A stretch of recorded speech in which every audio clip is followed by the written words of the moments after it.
Year after year, the World Schools Debating Championship gathers the best debaters from around the globe. This year's pandemic made that impossible, so we took it online.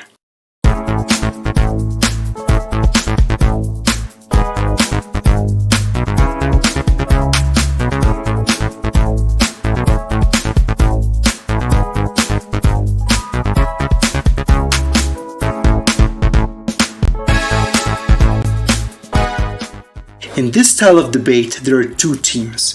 The proposition team, which is in favor of the motion, and the opposition team, which is against it. Each side features 3 speakers giving 4 speeches. The first 2 speakers generally present constructive argumentation. The third primarily focuses on refutation, while the reply speaker summarizes the debate. For the prepared rounds, teams research the motions for weeks in advance. For the impromptu round,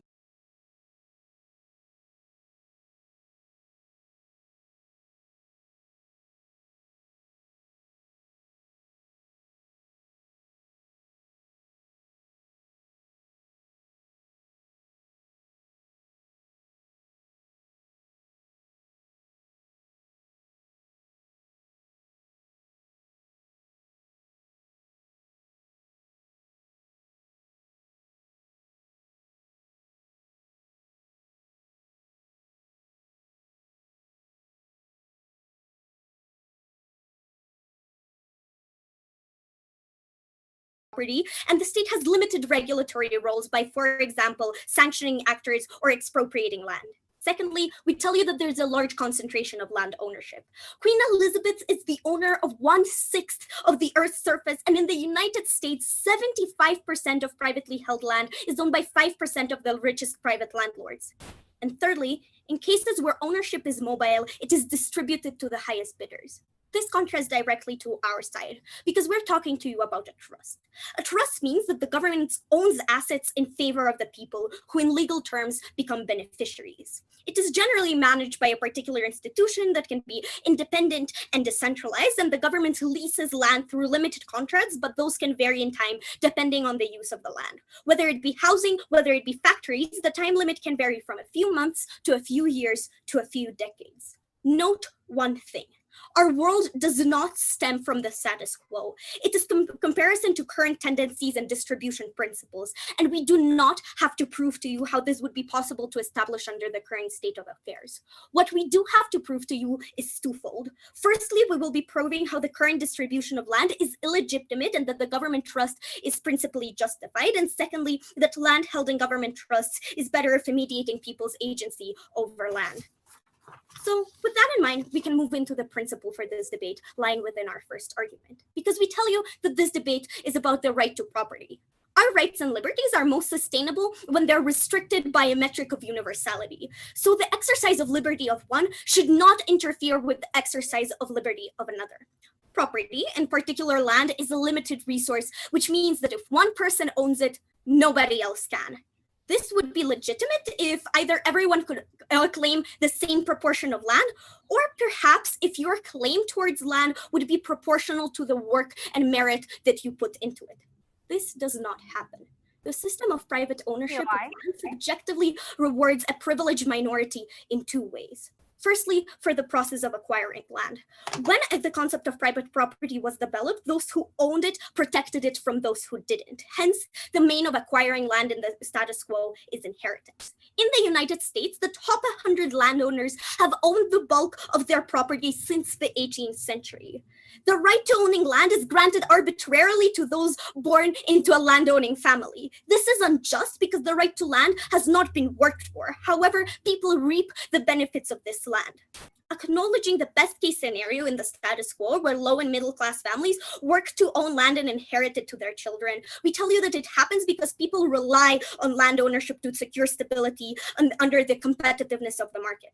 Under our model, this changes. The government is bound to distribute the land, and so the unjust inheritance acquisition does not happen, nor is there a need to use it in advancement. This is especially important for minorities because historically, certain groups have been deliberately excluded from the right to own land. Slavery impeded the ownership of property for around 12.5 million people, and indigenous populations only own 1/5 of the land that is historically rightfully theirs. Inequality will exist on both sides, but the principled stance that the government takes is always better on prop.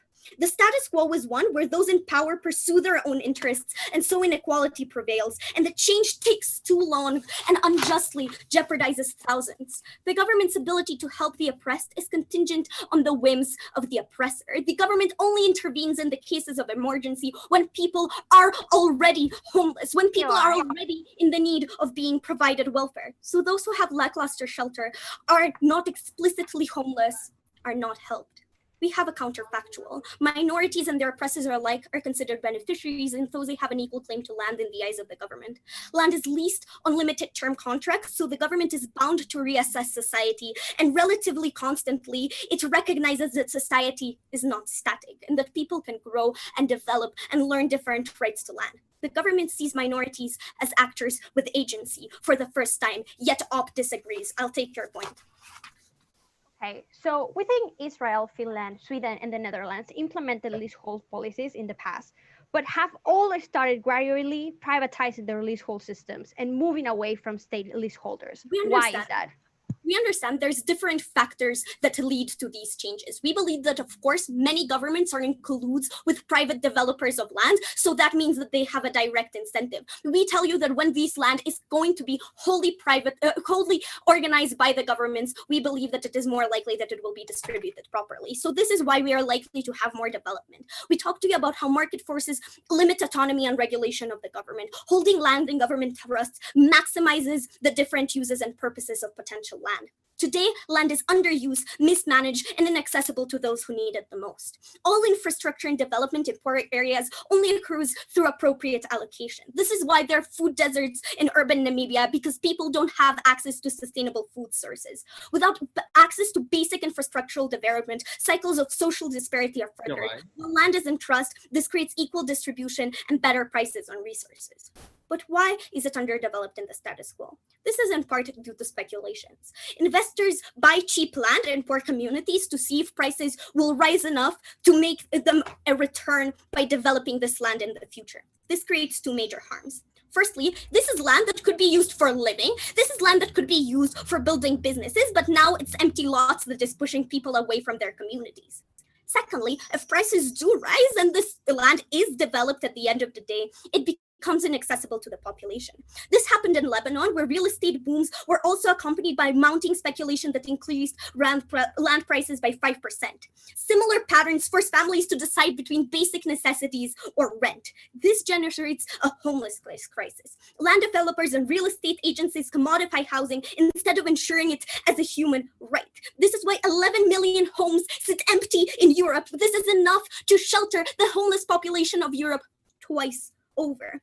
In the positive cases on opposition, when public houses is developed by governments, executive powers can make relocation very difficult, especially when it's incongruent with their rhetoric. This is why in the Philippines, there are nearly 115,000 empty units of public housing because Duterte refused to sign the resolution that allows homeless people to move in. The status quo allows speculation, and the government gains political capital by letting private companies carry out large development projects. But what's our counterfactual? The market is grounded through property tax that is now in the form of rent. Instead of being determined by the capital of people looking for their own benefit on resales, we have the resources to actually expand the public housing market. Government trusts keep protection of the population because they're external to executive power and corporate interests. This is why in Wales, protective trusts are used to ensure urban homeless populations retain access to housing. We change the market of the government from reactive and regulatory in the housing crisis to systematically against it. The market becomes less competitive and hence more contextual. We believe that oppression should never be the real estate of the world.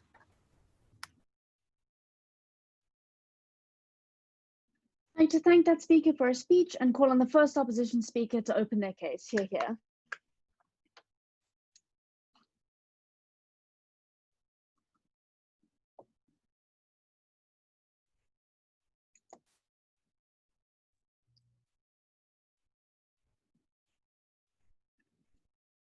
Can you hear me well? Yeah. Yes. Okay, I'm going to time myself.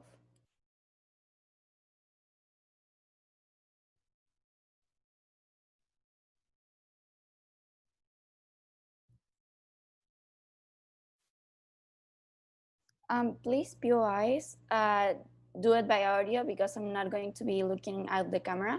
But please be respectful. And if I say like, I don't want a POI right now, please wait some time to ask again, because if not, I will lose focus.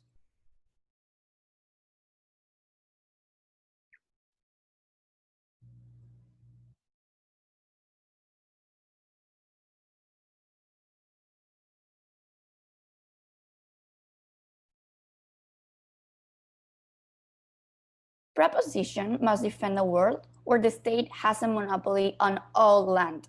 We'll show you that the state cannot be trusted with absolute power, and that private ownership with government oversight is better for both citizens and the economy. First, I will do some rebuttals to what Team Proposition said. So, first of all, they say that private ownership is only owned by the elite in the entire world. But we will not accept this characterization. This is something that's apocalyptic. We believe that we have small companies that own land. We have farmers who own pieces of land and develop agricultural things. In our side of the house, it doesn't happen that only the elite own these kind of things. For example, I can ask you if you own some kind of land, or your families or people you know, probably your answer will be yes. We don't understand this point. Secondly, they told us about how there needs to be this kind of state monopolization. We believe state monopolization of any resource is bad due to existing state biases in terms of distribution. Think about this. Monopolies are always bad. But in their side of the house, who are going to regulate this kind of monopolies that governments has? No one, because the state has to regulate itself. I'm going to explain further why that doesn't work. Yes, POI before I go, yes. That is quite literally untrue. Under the law, the people become beneficiaries, and in many instances, the government has to ask for their consent over the product or the project that's happened in those areas. So people have more of an ability to hold them accountable, because in the status quo, they can just, through the laws, if they acquire property, do whatever they want with that property, even if it affects others. Okay, listen. So we understand that this is a list and both sides agree, but we will explain to you how there are not like good ways of regulation in your side of the house. So understand that we will defend the status quo. Anyone, including governments, can buy or lease land from the private market. In the status quo, governments already own important sites such as the Grand Canyon. This is likely to continue. As per status quo, engaging with the characterization of regulations, we believe environmental regulations exist and are likely to be enforced due to increasing political pressure from environmental groups and activists such as Greta Thunberg and the Sunrise Movement. We've seen some changes. Thirdly, zoning regulations which designate residential and industrial areas exist in the status quo. Zoning can also be used to set limits for urban density and construction. This helps with urban planning while ensuring, no thank you, that public spaces such as parks are preserved. Public housing and subsidized housing exists in the status quo. And lastly, property taxes exist, so governments can still benefit from private ownership of land. This means, panel, that a lot of proposition benefits are not comparative, and they can also exist under status quo. So we will have two main points in this debate. First of all, the vulnerability to political interference, and the second about destroying of economic incentives for sustainable investments that would be developed by my second speaker. First, the vulnerability to political interference. So under the public leasehold system, the state is both the landowner and the enforcer of the leases. This is harmful as the state is always beholden to political interests, which will result in abuses of power. Leaseholds disproportionately advantage large corporations and investors while disadvantaging minority and indigenous communities. Notice how they cannot just say the government is going to care for minorities or or no thank you, or low resources people, they have to explain what are the incentives. We explain how there are not incentives. So first of all, leaseholds which require a large upfront payment benefiting large companies and rich investors who can afford to pay a large lump sum to purchase the lease. Smaller investors are often unable to afford leaseholds. In most countries, large companies and rich investors play a significant role in politics through campaign financing, media endorsements, no thank you, and lobbying. Thus, the state is likely to be subject to pressures from these political powerful groups for concessions such as preferential allocation of sites, reduced land rents, and the automatic renewal of leases. Since contented power base, they are likely to give in to pressures from political powerful groups to ensure future support. Most governments see their political base as the urban elite, rather than the rural poor or disenfranchised minorities. The rural poor and disenfranchised minorities lack the numbers to be a politically powerful voting bloc and do not have the financial ability to form lobby groups. Thus, minorities and indigenous interests are likely to be ignored when they come into conflict with corporate and majority interests. No, we are directly engaging with proposition. No, I'm not going to accept any more POIs right now. For example, in Malawi, the leasehold system allowed state owners who were mostly party members and civil servants to gain monopolies over agricultural land, while disadvantaging smallholders who were turned into laborers. Note that the impact of this is that lands become concentrated in the hands of the already privileged. This entrenches wealth inequality as the wealthy and privileged can profit of land, while minorities and rural poor are locked out of land acquisition. This is especially harmful in states with strong ethnic tensions. Governments in these states tend to use ethno-nationalism as a way to gain votes from majority groups by demonizing minorities. A clear example is Modi's India, where Muslims have been demonized and non-citizens and violently attacked. Allowing ethno-nationalism governments to take ownership of land will further disadvantage minorities. For instance, in India, Muslims may be unable to lease farmland or land businesses, which leave them even more disenfranchised as they can no longer access agriculture as a means of livelihood. They won't win if they only defend cherry-picked states like Hong Kong or Singapore. Judges' proposition has also needs to defend countries where there is actually ethnic nationalism rhetoric. In our side of the house, private leaseholders have profit incentives and are less likely to be political. So individuals can directly buy land regardless of state political incentives. This allows them to make their own decisions about resources and land management. This also provides them with more bargaining power as they own the land outright. Thus, if large corporations or the government wish to develop their land, no thank you, the time is over, they can fix a favorable price to sell this land. Compare this to a political system which leaves rural minority citizens with little market power or political power, where citizens have little means for recourse and are unlikely to be able to outcompete large developers and land leases. Secondly, governments are self-interest and have no incentive to limit their own power.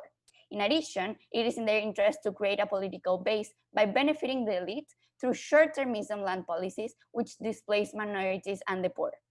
Compare this to the status quo, where market incentives lead to competition between companies and provides more opportunities for individuals to become landowners. And real action incentives require governments to show that they are limiting the power of businesses. On both sides, governments are vulnerable to some degree of corporate capture. However, on opposition, the worst case scenario is that governments are not strict enforcing environmental regulations on companies, while on proposition, governments actively benefit from colluding with companies and reducing land ownership for minority and indigenous groups. For all of these reasons, very proud to oppose this motion.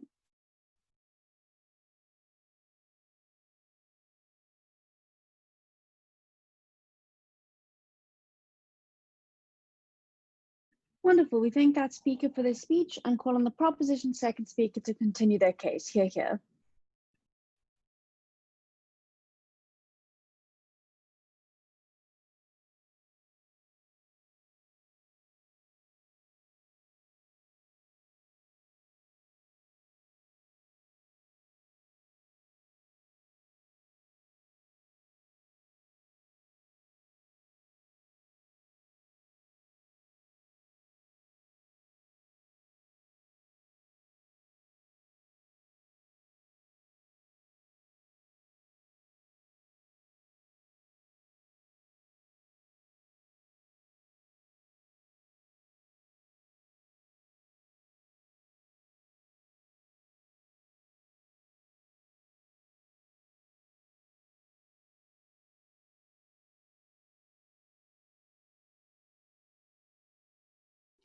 Am I audible? Yes. Thank you. I would prefer if you do POIs like on the screen so that I can see you, because sometimes I just don't hear when you say POI. Thank you.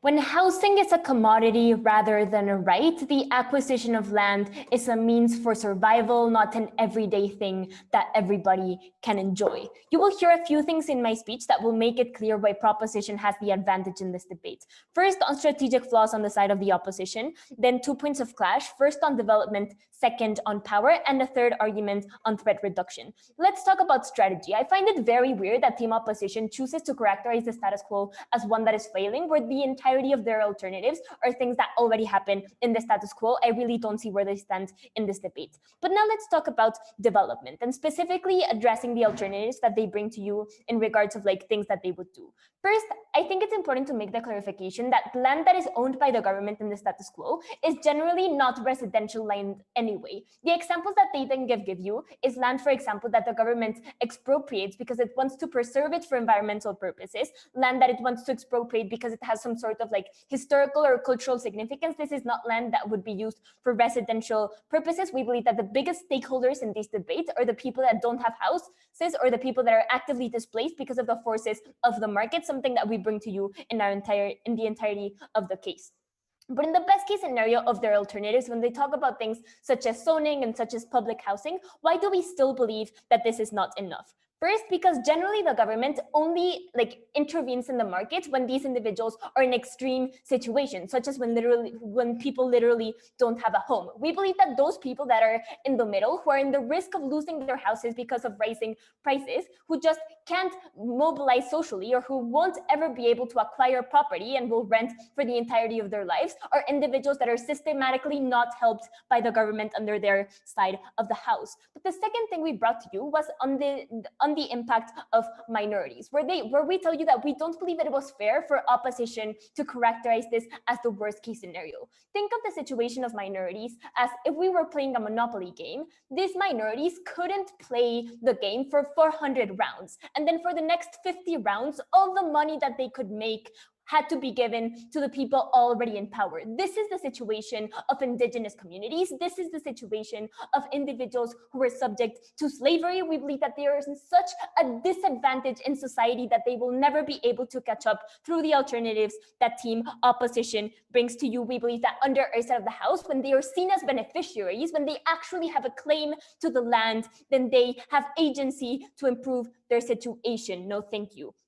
But now let's talk about why we think that investment and development is likely to happen under our side of the house. We tell you that the government can still give contracts to private companies, but it has two more levels of regulation, which we believe are beneficial. The first one is legal restrictions, because the way that a trust works is that you have an individual who puts in assets into the trust, but that individual is not the same person who manages the way that those assets are given out. The way that assets are managed necessarily has to benefit the beneficiary, which in this case are citizens. To that extent, I believe that we already have a betterment under our side of the house. But the second thing that we tell you is that under our side of the house, because these are limited term contracts, then the government can constantly check if it's worth giving these contracts again or giving these contracts in the first place, creating a sort of risk assessment with what these companies could do with those lands. We believe that the comparative is one where these companies own land and therefore they can do whatever they want with that land, rather than they being hired for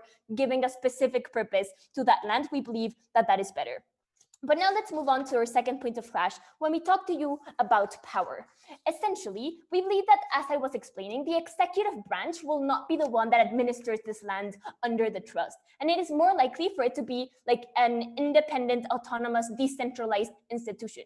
Why is this? Institutions who have a specific role historically, such as, for example, the central bank, we believe that generally develop into being separate entities to the government because the intervention of the executive branch makes for it to be less effective. Note that, again, we're talking about separate worlds. Our world doesn't stem from the status quo. But we believe that because of the way that this is legally structured, they have separate roles in the system anyway. But let's take them in their best case scenario, where we can see that there is some certain degree of collusion between the executive branch and the individuals who manage this land. We believe that even in that cases, we have more accountability under our side of the house, because we recognize that the government can't guarantee all of our rights, and some of those rights are levied to the private sector. So we hold the government more accountable for the rights that it holds itself accountable for. For example, we hold the government more accountable for security than we do for housing in the status quo. We believe that under our world, the government optically plays a relatively direct role in giving out these land, and therefore it is more likely for it to be held accountable for it. Before I move on, go. Would you cap the price for land rent? We think it is more likely for the government to cap the price on land rent than it is for a private company to do so. Look, before I move on to my third argument, a few points on good autonomous regions that they talk about and indigenous populations. I think it is more likely for that control over their land to be respected by the government rather than by private companies. Because in the status quo of the free market, the government has a role of intervening when something has gone wrong, and therefore it is easier to fail because of the ties that they themselves characterize as them having to these companies. Under our world, if the government were to go against the interests of these indigenous communities, it would actively hurt them, and therefore it would be seen as a direct enemy. We believe there would be immense backlash, and it is less likely for this to happen in the first place. The last thing to note is that not everyone is within the same trust. Each sector of beneficiaries has its individual claim and its individual rights to be defended. Let's move on to our third argument on threat reductions. No, thank you. Active threats to the livelihood of people are comparatively better through more control and checks and balances. Specific destabilizing factors might not affect everyone all the time, but on an aggregate, the possibility of losing land is very present within society. Social mobility without consent, for example, checking from authorities allowing for undesirable changes in demographics. This looks like gentrification, where vulnerable people are displaced into the peripheries of cities, where worse districts are even left homeless. This looks like how in Portland, Oregon, 13% of Black communities were displaced as a result of gentrification. So even if people have the rights to their property and the government can enforce it in the status quo, they might have to give it up because they are threatened by an increase in living costs around the area. On our side, governments who want to prevent gentrification can do so more effectively. For example, by creating risk assessment analysis about the arrival of a certain company into a location and therefore deciding whether or not to give that contract in the first place. And the distribution of land can be preemptive instead of reactive. You're out of time. Considering that 3/4 of neighborhoods in the United States that were redlined on government maps 80 years ago continue to struggle economically, it is hard to undo systemic issues as, for example, compensation for eminent domain is extremely expensive. The second reason is purposeful displacement is more likely to happen in the status quo. Private owners of land have the agency of evicting vulnerable people at a grand scale. Individual renters are at a crossroads, particularly under situations of crisis such as a global pandemic. They can either evict people, which pushes them out of their homes, or they are forced by the government not to do so, and therefore lose stable income from these rents. Under a trust, in the same way in which the government might reduce or eliminate the cost of utilities, such as water or gas for a period of time, it can do so with rent. Government incentives change for prioritizing people in difficult times, and government could lose political capital if it massively evicts people. Oppression should never be the real state of the world, so proud to propose.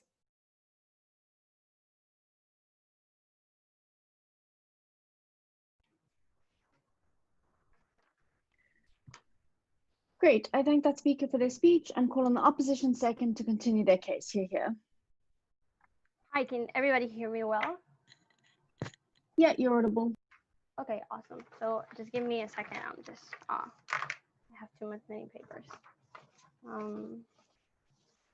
Okay, yeah, this is not necessary.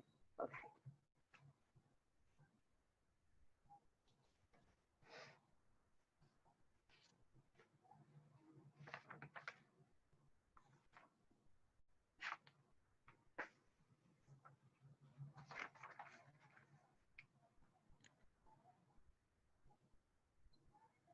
Panel, all proposition cases depend on the idea that the state has actually incentive to guarantee access to minorities to land.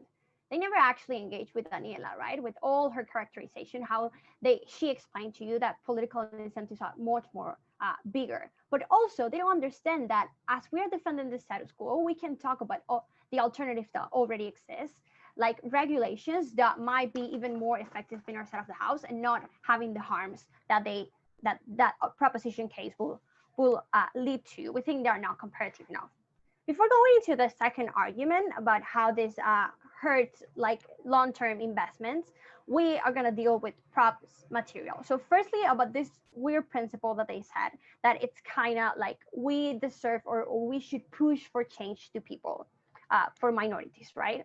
We think this argument actually depends on the idea that this kind of land will be mostly given to minorities, indigenous groups, or minorities that actually need it. We think we deal with this. But even in the best case scenario, when they tell us don't no thanks, when they tell us like, oh, it's just we actually need to give in to them, we think the governments tend to regulate things at a certain extent to give rights to people.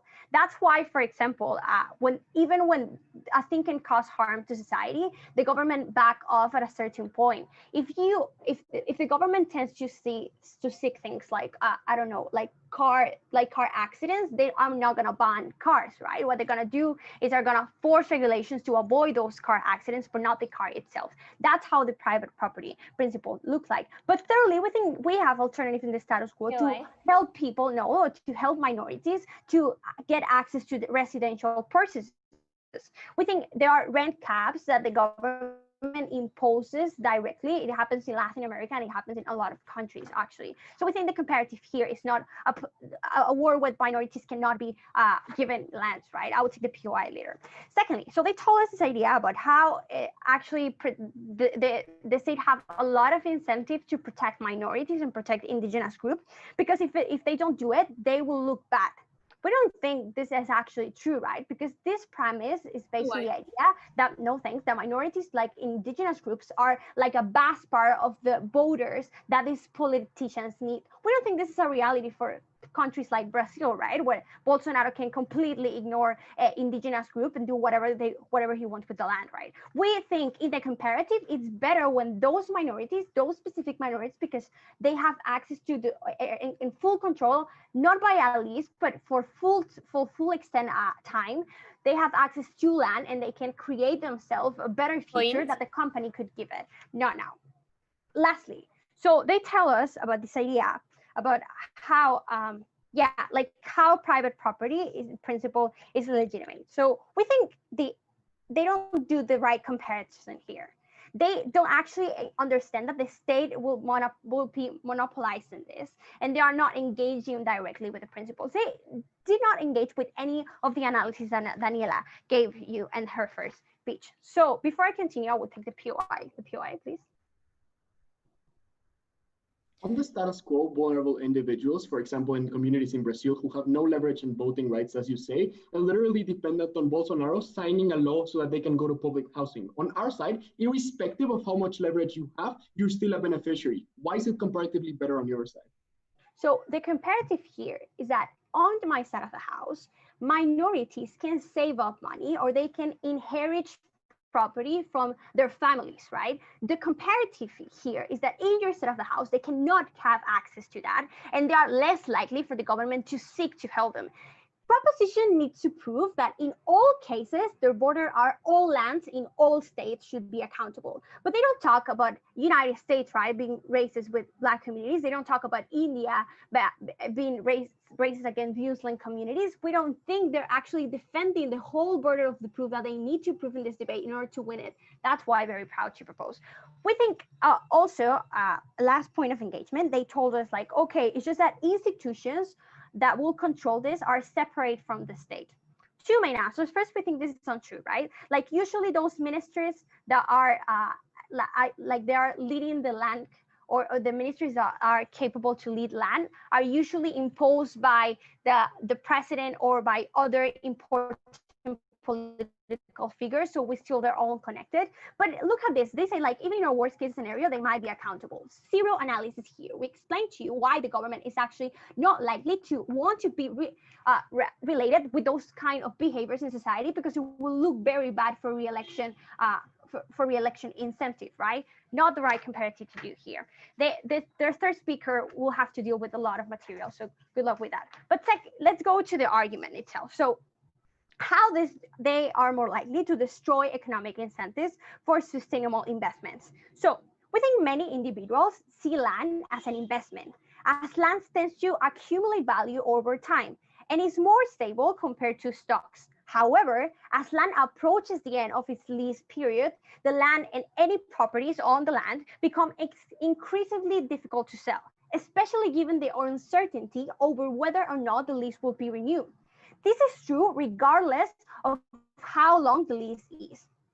This has impacts on homeowners, businesses, and investors. So firstly, about the homeowners, we think they often invest large sums of money in their houses and land. However, the value of their investment will plummet as the lease period runs out. They will not be able to sell as no one will be willing to pay for an expensive property that they may only hold for a short period of time before it is returned to the government. In Singapore, which has a land lease of 99 years for public housing, there is a sharp fall in housing value when the public housing apartments cross 56 years of age. This will prevent individuals from using their homes as stable retirement assets, despite homes being an extremely expensive investment and will increase instability in the housing market. Secondly, we think similarly, businesses' values will plummet towards the end of the lease period due to the uncertainty over lease renewal. New investors are less likely to invest, and existing investors are likely to pull out as they do not see a guaranteed long-term return on their investments. This makes businesses ownership more constantly as a result, and can impact the small and medium businesses owners who were depending on these directly, right? Businesses owners are likely to cope with the increased uncertainty and the increased cost of running their businesses in three ways. First, we think businesses become extremely short-termism. They cannot, or they are not incentivized to invest in things like research, development, maintenance, or hiring critical employees. We think they might focus on things like buybacks, right? But secondly, we think they are less likely to invest in developing their land or the surrounding communities, as they do not benefit from any increase in value. And lastly, we think the uncertainty of lease renewals forces businesses to save money, as they must prepare for the possibility that their lease will not be renewed. This seems like investors are not likely to invest as much as land as they can. And they cannot claim like, oh, it's just they're gonna do it all in any side of the house because they want profit. No, they can decide to invest in other kind of things that are not land. And these have huge impacts in agriculture, in retail markets, where you actually need to know specifically where you're gonna be located for the next years, or you need to be sure that the price of your house is gonna be there. They did engage directly, very proud to oppose. Sorry.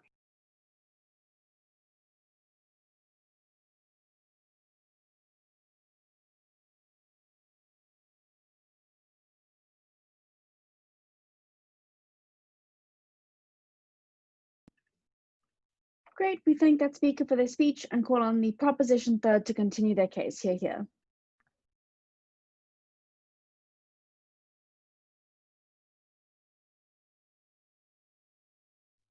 Am I audible? Yes. Cool.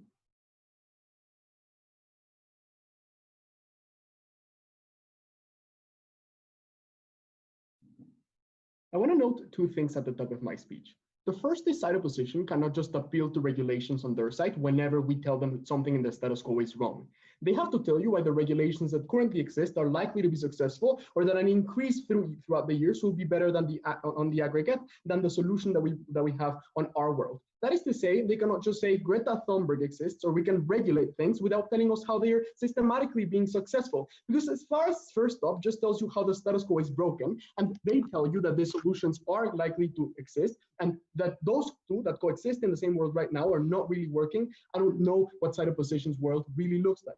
The second thing I want to note is our model is not dependent on voting, but rather, for example, on all people being beneficiaries. That is why we gave you substantial analysis on why when we engage with the best case scenarios of opposition, such as governments being willing to give public housing, the reason for why even those scenarios are not successful is because you depend on parts of the governments that are not completely efficient. For example, the fact that Bolsonaro, the fact that Trump, or the fact that Duterte are the ones who have to sign orders that makes it very bureaucratic and dependent on the political incentives of certain groups. On our side, because as they conceded, this will more likely be a decentralized institution who just have the purpose of distributing land. It is more likely for it to not depend on political incentives. They have to engage with that.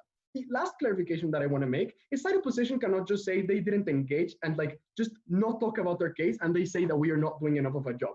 We give you significant mechanisms for why our side is better and why the government is much better on our side. This debate is not about whether the government should have control or not, but which type of government control is better, because on opposition team, if they want to say that the government is bad, that is literally the regulating actor that they stand for. 3 points of clash. First, on the legitimacy of ownership. Second, on development. And third, on regulation and risk control, on minimizing harms. The first is on the legitimacy of ownership and the principle. And I just want to highlight that side opposition highly strawman our argument because they said that this argument was about us giving land to minorities. No. This argument was about structural reasons for why private property from its core is illegitimate, which they didn't respond to, and I think that already wins us the debate. A couple of things that we told you. The first is that our rights and liberties are most sustainable when they are restricted by a metric of universality. So the exercise of liberty by one should not interfere with the exercise of liberty by another. When all individuals on our side are beneficiaries under the same system, I cannot have more claim to a specific part of land just because I have more money, but rather because of maybe historic reasons, spiritual reasons of indigenous groups, or rather because I will be the one who will make the most and best use of that land. No response from side opposition other than saying, aha, but these people can work very hard to inherit land. This doesn't engage with the analysis that Maria had already given in the first argument, where we say it is illegitimate for you to have to compete under a system where at best you work what, 50 years that you have of your life onto buying a house that you will then inherit that doesn't really give the ability for further generations to move the social ladder. I have two main responses to the only principle that they engage with, which is this idea that inheritance is legitimate because at least the most vulnerable, such as Brazilians in Latin America, can at least work very hard to get land and inherit it. Two responses. The first is we gave you structural analysis in our first argument for why this is very, very hard. Most people who own land are people who are better off, and most land which is inherited is not inherited by working classes, but rather by people who are already better off. That's why we literally gave you the analysis on how more than 60% of inherited land in the world was coming from people who are better off. I think they have to prove to you that this is likely to happen. But of course, we engage with the scenarios where these are possible. I think even if you can have this, the reason why it is illegitimate, no thank you, is because it is very hard to compete. And the reason why we would say, okay, it's fine for a person to inherit under the current system is because that is the only way of competing with very, very hard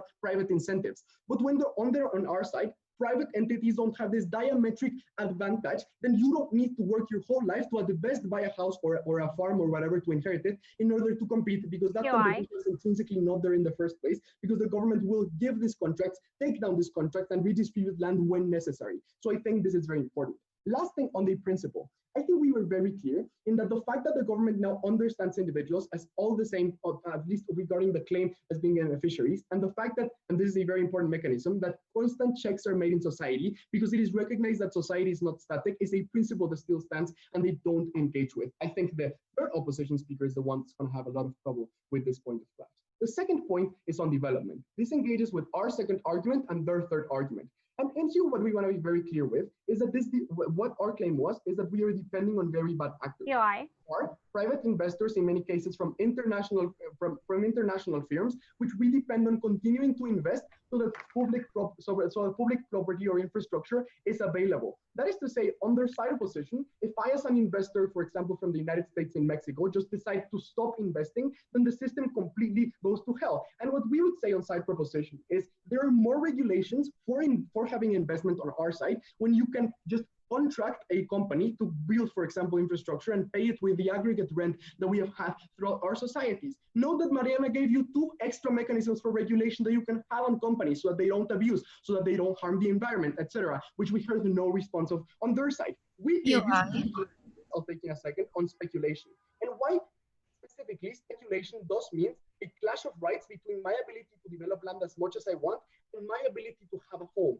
We gave you analysis on why many people are literally not having a home because other people bought a home so that they could sell it more expensive in the future. The response that we hear is we think that the value of their investment should have some form of return. And that, for example, if you develop land, you should be able to sell it in the market. We think this is a valid point that we'll give two responses to, but before that, your POI. Okay, so we think actually oversight and surveillance under leasehold system has worked in small places, only in urban areas like Hong Kong and Singapore. Why this will work in the majority of cases? You need to engage with that idea. Literally giving you three arguments. Just saying we didn't engage doesn't make it true. And just to be very clear, it's very funny that you brought Singapore and Hong Kong. We didn't, right? All of the examples that we gave is on how structurally it is more likely to happen in indigenous communities, on minority communities, how on an aggregate it is more likely for regulation to happen. If you're literally claiming examples from like a POI, I think that that is already giving us a lot in the debate. I want to engage with that POI by saying that even if you get regulation on their side, for example, giving trusts to communities, they themselves refute that argument when they make a POI in which they say these trusts that protect the most vulnerable have been systematically privatizing in the majority of countries, as they gave in the first POI that they made to our side. If literally the trusts, which are the only ones that can protect people, are going, then I think that's a problem. Two responses for why the value of your investment is not more important. First of all, because I think it is more important for the government to be able to distribute land according to social needs rather than my ability to invest it so that I can grow. I think that development can still exist and they don't engage with it, but I think that when in society we standardize this, then I think it's more likely for people to buy infrastructure because they cannot make the choice of just buying from someone who developed it maximally. I think when everyone is in the same scenario, it is hard for that to happen. Lastly, I want to talk about risk minimization. The first thing that we talked about is that there is a lot of possibilities on losing land. A whole third argument that they decided to ignore at least 50% of it, where we talk about how with general changes in demographics, for example, through process of gentrification, I think it is very unlikely that the government protects these people. What happens on opposition team is, for example, the case of Nigeria, where 10,000 people were evicted through eminent domain because the government preferred to certain communities precisely for what they wanted of more social development. I think these people were better off, and if they would have had the claim of saying, I am a beneficiary, and you have to ask me what I will want to do with that land, that it is more likely for these people to be protected. Ladies and gentlemen, this debate is not only about where do you have more government regulation, but the types of entities within the government that are going to act. We think real estate and real estate in land should not be the real estate of the world and of the poor. We are so proud.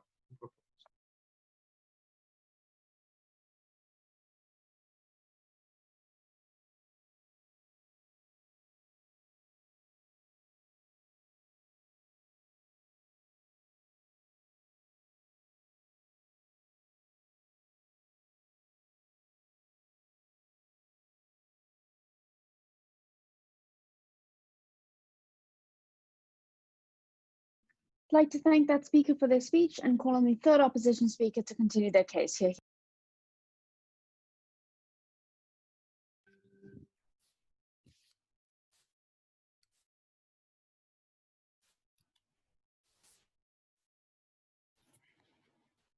One second, please. I'm ordering my paper.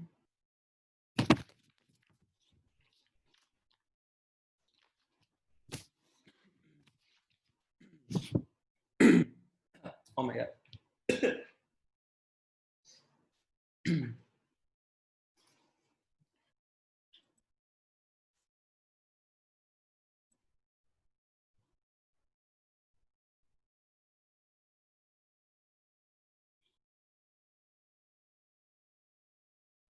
Okay.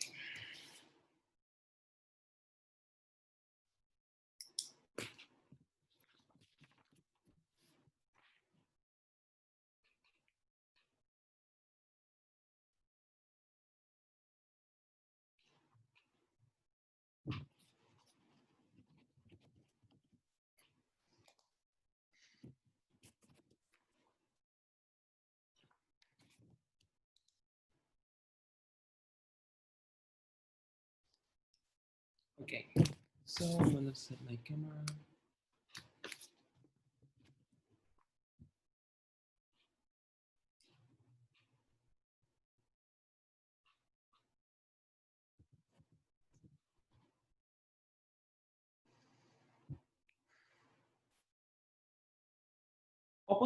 cannot claim more people having access to land and prices going down.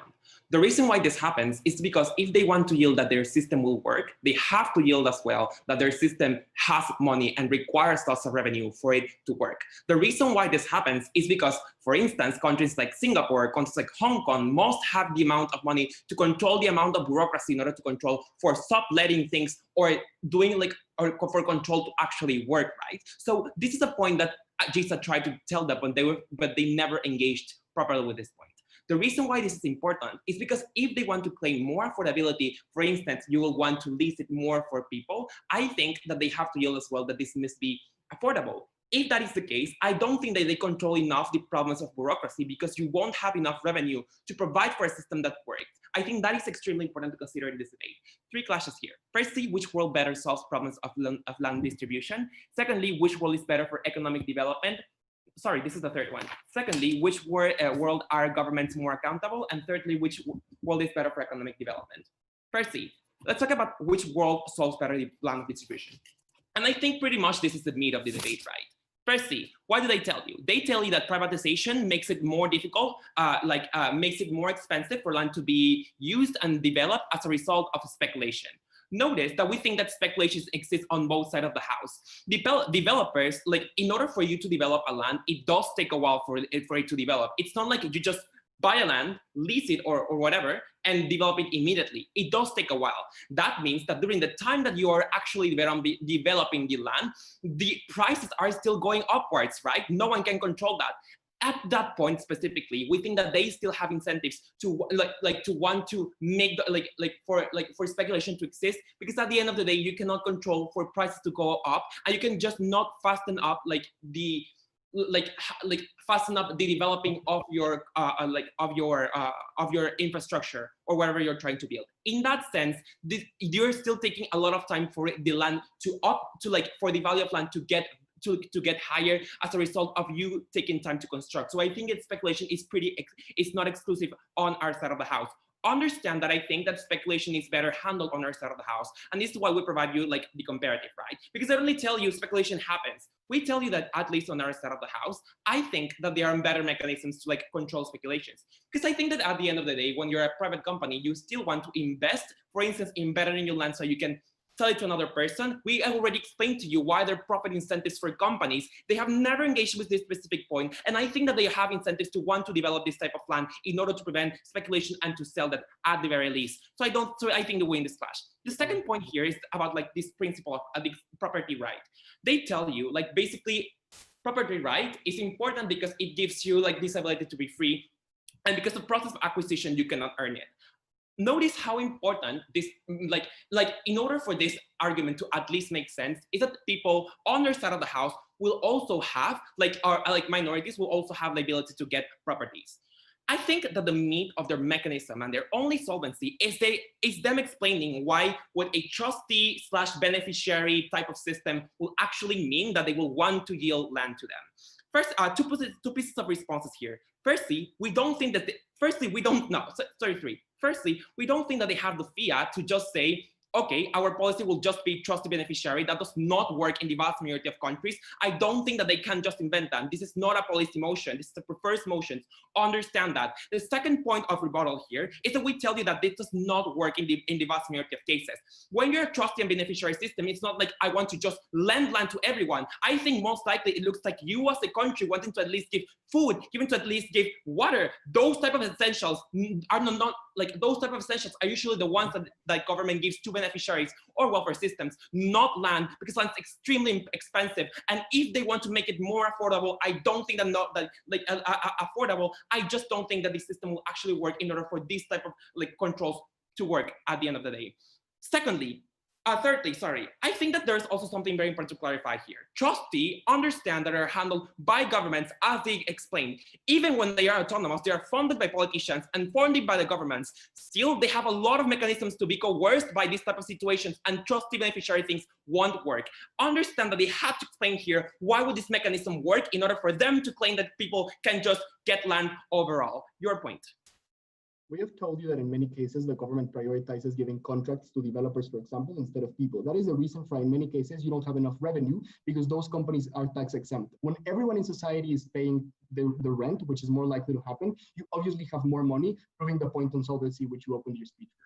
First of all, I don't think that's true. Property taxes can still exist on the other side of the house, but you still have a lot of bureaucracy to handle. Understand that if you want to, for instance, use the systems in the United States, you have to yield the fact that there's a lot of process that you have to control. You're controlling millions and millions of I don't know much about math, but I do think that there's a lot of things that you have to control, such as land leases, right? So, but not only only a specific type of land leases, like environmental leases, we have to control individual ones, including every apartment in your country. So that means that the bureaucratic system that you have to invest cannot simply be offset with the revenue of having property taxes. So I don't think that is enough. I think they have to explain the mechanism as to why specifically they can handle this. I think that the control system on their side of the house is much worse on there, and I think their impacts cannot really stand.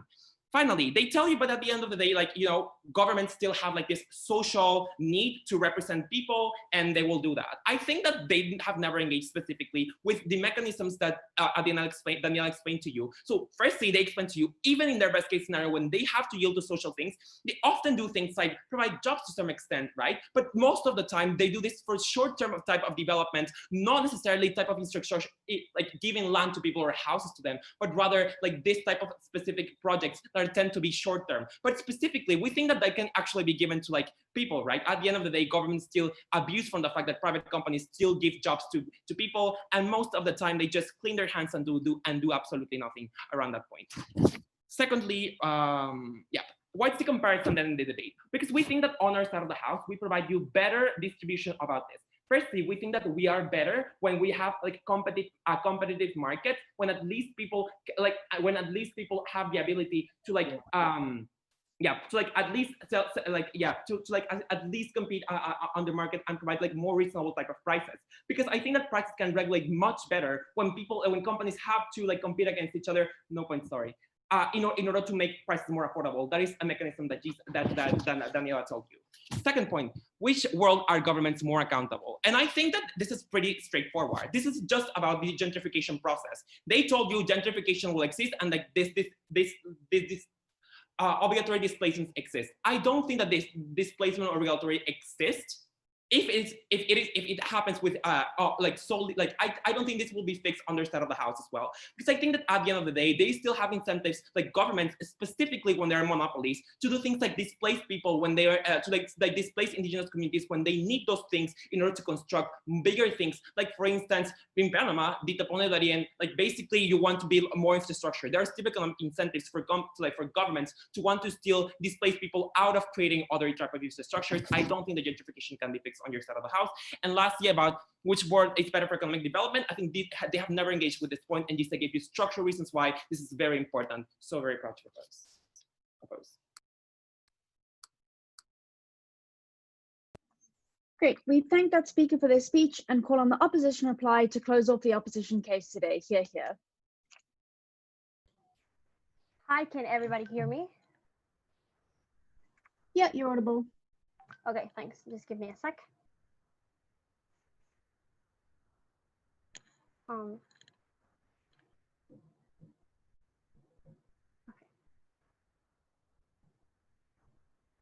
Wait, my watch is not working. I don't know why. Wait. Okay, now. Panel, we think monopolies are bad, right? That's why we have antitrust laws that avoid monopolies to have control over markets, because they can do whatever they want. They can give access to people as they please. They can forbid people for getting access to it, and they cannot be accountable as easily, right? Now imagine that monopoly being the same actor that have to make the monopoly accountable. Sounds very weird, right? That's propositions side of the house. So 3 main ideas here. First, let's talk about accountability. Secondly, let's talk about access to land for minorities. And thirdly, most importantly, let's talk about investments. But before that, let's clarify why proposition team haven't proved their burden in this debate. Firstly, look how the last speaker actually said it in her third speech, and in a point for Simone, in their third speech. He says, look, it's just we can have a lot of revenue now. We think this directly contradicts their idea that the land lease will be accessible. They can either have one or the other, because accessible means that small businesses and minorities that, as they claim, doesn't have as much money, they could access to land. So at what extent that revenue is going to happen, right? First things, we think they contradict their case directly. But secondly, we think they didn't actually did a great job proving specifically why those examples will be applicable for all countries. We told them in a POI, like, look, Hong Kong and Singapore work because they have a lot of money and they have control over small cities that can be easily oversight. Why is that example the same thing I was talking about the US, Russia, or China?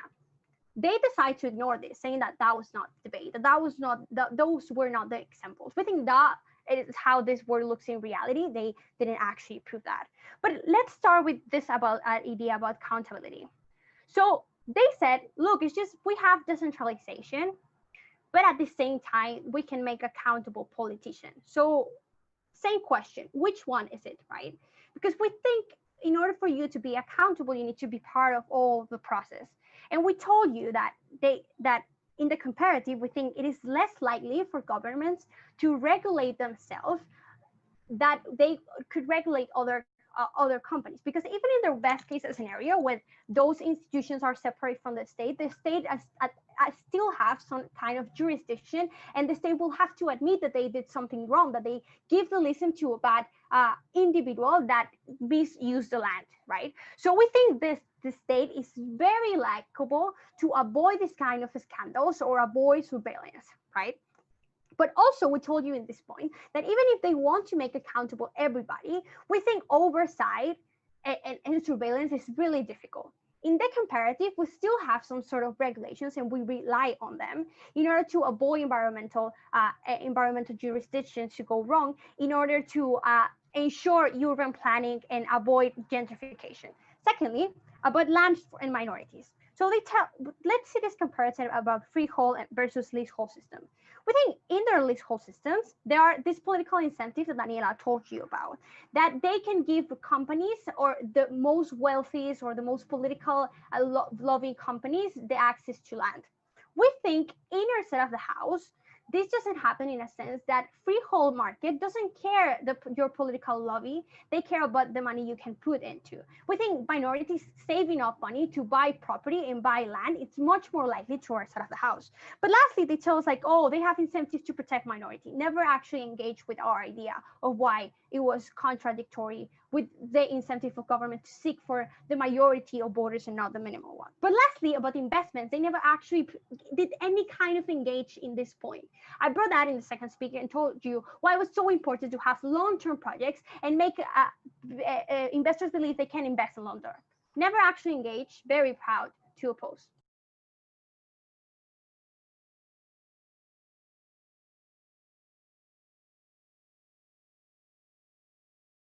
We thank that speaker for their speech and call on the proposition reply to co-resolve their case and round 5 of online WSDC.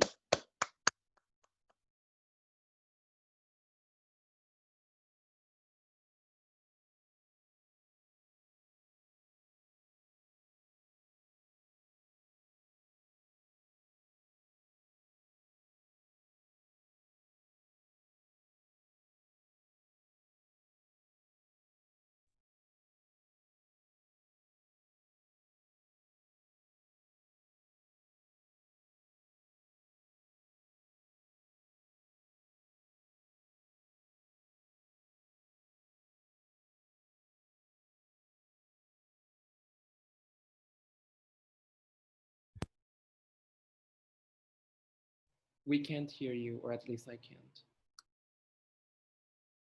Yeah, me neither.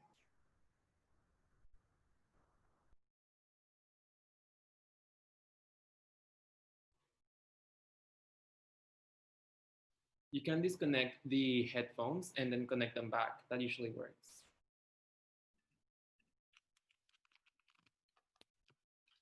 Can you hear me?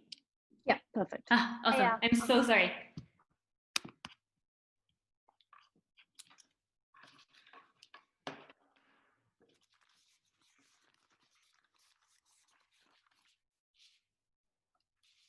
Okay.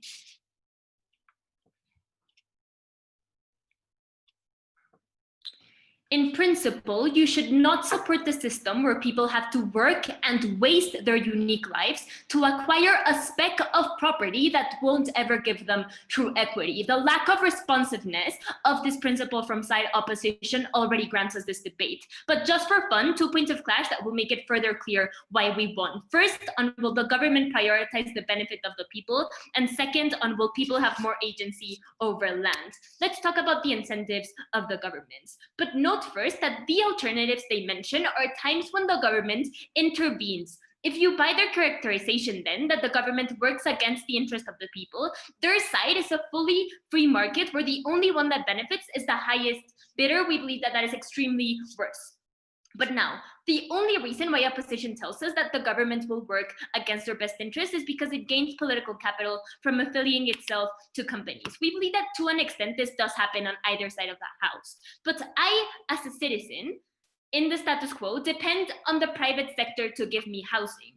But in the moment when the government is the one that directly gives me housing, and if I don't have a house, if I don't have land, it is the fault of the government, it is that much more likely for me to hold it accountable. Rebuttal they never ever respond to. But note that under our side of the house, they never engage with the literal legal structure of a trust. And note that this is not us fiating benefits that don't exist. This is just the way that trusts exist and the structure of trusts in the status quo, where the settlor, meaning the individual that provides the asset, meaning the government, cannot be the same individual as the trustee, which is the individual that manages the assets and gives the assets to the beneficiaries. To that extent, we do believe that like an institution is more likely to be the one who levies all of these benefits, and therefore their entire rebuttal and analysis on the government working against the people doesn't even fall within the scope of this debate. But we tell you that we find it more likely for it to be an independent institution because we as a society recognize that if we need an institution to regulate the government, then we separate it from the structure of the government. This is what historically happens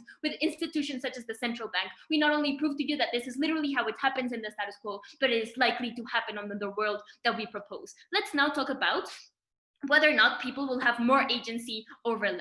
We identify 4 key issues in the status quo that opposition fails to address. First, on the high concentration of land in a minority. Second, on the exclusion of certain groups such as indigenous groups and African Americans and other minorities from the ownership of land. Third, homelessness. And fourth, on areas that simply don't get development. Similarly, we give you 4 exclusive benefits and mechanisms as to why these individuals will get a better situation under our side. First, because of the fact that they are beneficiaries, then they have a claim to land that they don't have in the status quo, and they are protected by the trustee. They have a legal claim to that land. Second, because of the fact that these are limited term contracts, this means that the government can assess whether or not it desires the intervention for a particular company in an area. We believe that that inherently prevents processes such as gentrification and such. Third, we tell you we have more resources to do these sorts of things because everyone pays rent. And no, not everyone pays property tax because property in the terms of land no longer exists. And fourth, because development is no longer dependent on like the executive branch on foreign investment, and contracts are given on a basis of development. You don't compete based on the amount of money that you have. You compete on a basis of how much you can help people. Opposition brings us some benefits. They tell us we can do this through social unrest, as is the case of Greta Thunberg. Look, we don't believe that it is likely for these individuals to fight corporations with destroy land that they own because it is theirs under oath that this land is ours. Second, they talk about autonomous communities, but we tell you that on either side they will be threatened by private companies in the moment when the government is the one that directly like leases out this land. We believe that we hold it accountable to a greater extent. Finally, on speculation, they can see that development will happen and simultaneously say that speculation will come as a result of our measure. Regulation that contests an already existing virus is not enough. We tell you we need to prevent these disasters from happening in the first place. I've never been proud to propose.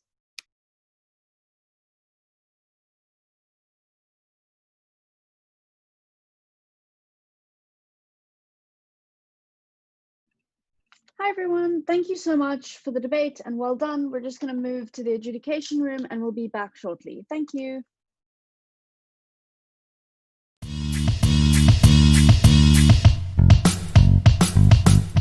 Year after year, the World Schools Debating Championship gathers the best debaters from around the globe. This year's pandemic made that impossible, so we took it online.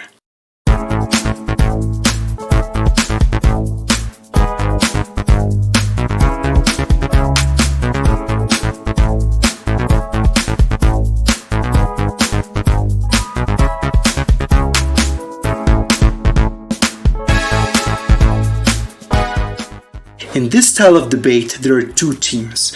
The proposition team, which is in favor of the motion, and the opposition team, which is against it. Each side features 3 speakers giving 4 speeches. The first 2 speakers generally present constructive argumentation. The third primarily focuses on refutation, while the reply speaker summarizes the debate. For the prepared rounds, teams research the motions for weeks in advance. For the impromptu rounds, teams have only 1 hour to prepare after being told the motion.